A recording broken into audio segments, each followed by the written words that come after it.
2025માં ભારતના પાસપોર્ટનું વર્ચસ્વ વધી ગયું છે. હવે ભારતીયો 59 દેશોમાં વિઝા વગર અથવા તો વિઝા ઓન અરાઇવલ પર મુસાફરી કરી શકશે. મંગળવારે બહાર પાડવામાં આવેલા હેનલી પાસપોર્ટ ઇન્ડેક્સ રિપોર્ટમાં ભારત 77માં ક્રમે છે. ગયા વર્ષે ભારત આ લિસ્ટમાં 80માં ક્રમે હતું.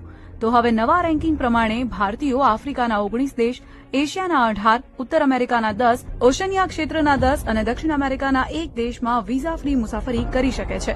હેનલી પાસપોર્ટ ઇન્ડેક્સમાં આ વર્ષે પણ સિંગાપોર ટોચ પર છે. તે 193 દેશોમાં વિઝા ફ્રી મુસાફરી પૂરી પાડે છે.